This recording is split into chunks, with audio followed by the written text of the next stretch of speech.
So let's just get right into it. What if I told you that your brain, it was never actually designed to help you achieve your goals? Seriously, it was designed for one thing and one thing only: survival. And if you want to finally break that cycle of procrastination, you have to stop fighting your own biology and start hacking it. You know that feeling, right? You've got big plans. You want to start that business, you want to finally get consistent at the gym, build something that actually matters. But then, somehow you end up on the couch 3 hours deep into a doom scroll, and that familiar wave of guilt just washes over you. Well, here's the truth. You're not broken. Your brain is just doing exactly what it evolved to do. And this brings us to the single biggest lie in all of self-improvement. The idea that you just need more willpower, that discipline is some kind of moral muscle that you just have to flex harder. Nope, that is a trap. The truth is, you don't need more willpower. You need a better system. Okay, this right here is the absolute core of why we fail so often. We think self-control is this heroic inner strength. But all the research, and I mean all of it, is crystal clear. It's fragile. It's the first thing to just crumble the second you're tired or stressed or even just a little bit hungry. Relying on willpower is like trying to build a house on sand. It's just not going to work. So let me just say this again, because it's so important I need you to hear it. Your brain is not lazy. It is brutally, ruthlessly efficient. For thousands and thousands of years, its main job has been to conserve energy. So when you procrastinate, it is not a moral failing. It's a biological feature. You can literally let go of all that guilt right now. So why? Why is our brain wired this way? Well, to really get that, we have to look under the hood at our ancient operating system, our survival brain. I want you to think about it like this. We are running on 10,000-year-old software, but we're trying to use it in a world of 21st century dopamine hits. This ancient software was perfected for a world of scarce food and immediate physical threats. It was never, ever designed for these abstract long-term goals like getting a promotion or saving for retirement. And this just illustrates that mismatch perfectly. Your brain's default setting is to stay on the couch because, in evolutionary terms, that saves up precious energy for a sudden hunt or for running away from a predator.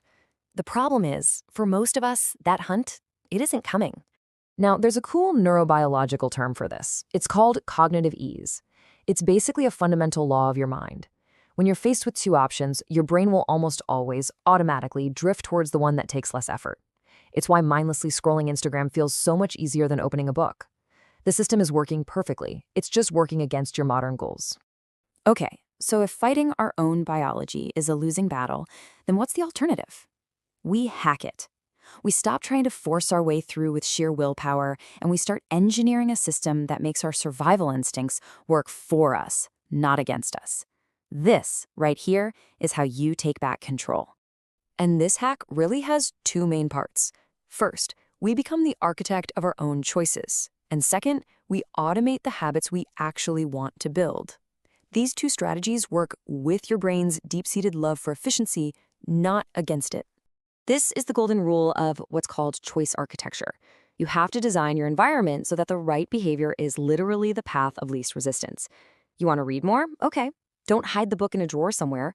Put it on your pillow so you physically have to move it to get into bed at night. Boom. You've just made reading easier than not reading. All right, next up, we automate by hijacking the routines you already have. This is called habit stacking. See, your brain already has these deep, super efficient neural pathways for things you do every day, like making coffee. So you just link a new habit to that old one. Instead of vaguely saying, I'll meditate more, you say, after I pour my morning coffee, I will meditate for 2 minutes. See what you did there? You've just bypassed all the brain's starting friction. And this all comes together in a really simple 4-step framework. To build pretty much any habit, you just follow these laws. First, make it obvious. Lay out your gym clothes the night before. Second, make it attractive. Only let yourself listen to your favorite podcast while you're working out. Third, make it easy. Just commit to 5 minutes. That's it. And finally, make it satisfying. Get a calendar and put a big X on it every day you do it. Your brain loves that little dopamine hit. But look, this goes so much deeper than just a few productivity hacks. Following these laws isn't just about getting more stuff done. It's about taking on a new identity. It's about you deciding to become the architect of your own experience. You know, the legendary psychiatrist Viktor Frankl, a survivor of the Holocaust, he argued that the ultimate human drive isn't pleasure. It's the search for meaning. Building discipline, it isn't about the shallow pursuit of just feeling good. It's about building a life of purpose on your own terms. So what you're really doing here is taking radical responsibility. You are reclaiming your focus, yourself, from an attention economy that is literally designed to profit from your distraction. Every single time you choose your system over your impulse, it is an act of rebellion. So this is the choice. This is the choice that stands in front of you every single day. Are you going to be a hostage to your 10,000-year-old software, just a product of your impulses, or will you choose to become the architect of your mind, the deliberate creator of your own life? If you're ready to make that choice, I want you to do something right now.